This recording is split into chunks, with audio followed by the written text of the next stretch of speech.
قرآن و حدیث کی روشنی میں ارشاد فرمائیں کہ بیعت کرنا اور بیعت ہونا ضروری ہے یا کہ نہیں؟ میرے نزدیک ضروری ہے، البتہ بیعت عام طور پر جو آپ حضرات سمجھتے ہیں وہ بیعت ہے پیری مریدی کی، ارشاد و اصلاح، کسی شخص سے اپنا ربط قائم کرنا کہ یہ شخص اللہ والا ہے، نیک ہے، متقی ہے اور یہ دین کو سمجھتا بھی ہے، تو میں اپنے آپ کو اس کے ساتھ اٹیچ کر لوں، یہ مجھے رہنمائی کرتا رہے گا، یہ کام ٹھیک ہے میں کر لوں، یہ کام غلط ہے مت کرو وغیرہ وغیرہ، یا میری روحانی جو ہے ترقی کے اندر مجھے کچھ تجویز کرتا رہے گا، میں کیا ذکر کروں، کس طریقے سے کروں وغیرہ۔ یہ بیعت ہے جو ہمارے ہاں اب معروف ہے، بیعت ارشاد اس کو ہم کہتے ہیں، یا بیعت تزکیہ نفس اسے کہتے ہیں۔ اس کے لیے بھی اگرچہ میرے نزدیک اس کے لیے دلائل ہیں، اور بیعت عقبہ اولیٰ جو ہے در حقیقت میرے نزدیک وہ سنت کے ذخیرے میں اس قسم کی بیعت کے لیے ایک دلیل ہے، اساس ہے۔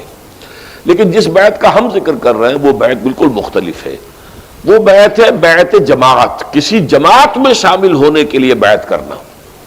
کہ آپ جو حکم دیں گے میں مانوں گا، بشرطے کہ شریعت کے خلاف نہ ہو، باقی میری رائے اس کے خلاف بھی ہو تب بھی مانوں گا۔ اس کا اصل تعلق اس سے ہے کہ اگر آپ یہ سمجھتے ہیں کہ اللہ کے دین کو غالب کرنے کی جدوجہد کرنا فرض ہے، اور ہے، بدقسمتی سے یہ ہمارے ذہنوں سے نکل گیا ہے لیکن ہے فرض، اگر بندہ مومن جو ہے وہ باطل کے غلبے کے تحت زندگی گزار رہا ہے تو اس کا فرض عین ہے کہ اس باطل کے غلبے کو ختم کر کے اللہ کے دین حق کے غلبے کی جدوجہد کرے۔ اس جدوجہد کے لیے کسی نہ کسی جماعت میں ہونا لازم ہے، جیسے نماز آپ نہیں پڑھ سکتے بغیر وضو کے،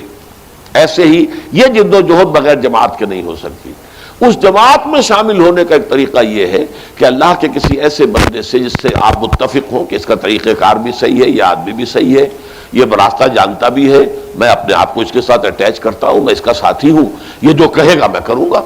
یہ بیعت ہے، بیعت سمع و طاعت فی المعروف، جو کہ ایک حزب اللہ بنانے کے لیے، ایک جماعت بنانے کے لیے یہ بیعت ہے۔ اور یہ بیعت جو ہے یہ لازم ہے، یہ وہ بیعت ہے جس کے بارے میں حضور کی حدیث ہے صحیح مسلم کے اندر حضرت عبداللہ ابن عمر رضی اللہ تعالی عنہما سے، من مات ولیس فی عنقہ بیعۃ مات میتۃ جاہلیۃ، جو شخص مر گیا اس حال میں کہ اس کے گردن میں بیعت کا قلادہ نہیں تھا۔ اب یہ گردن میں قلادہ ہونا، جیسے کوئی بکری ہے، آپ نے ایک رسی اس کے گردن میں ڈالی ہوئی ہے، وہ آپ نے پکڑی ہوئی ہے، یہ بیعت کی حیثیت یہ ہوتی ہے۔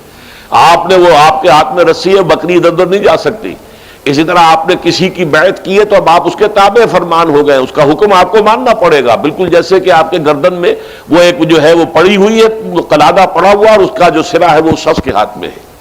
تو جو شخص مرا اس حال میں ولیس فی عنقہ بیعۃ، اس کی گردن میں بیعت کا قلادہ نہیں تھا، فقد مات میتۃ جاہلیۃ، تو وہ جاہلیت کی موت مرا ہے۔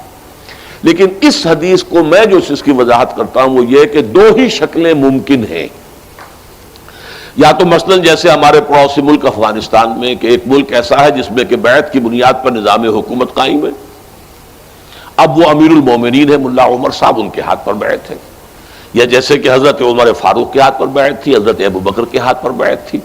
حضرت علی حضرت عثمان کے ہاتھ پر بیعت تھی رضی اللہ تعالیٰ عنہم اجمعین۔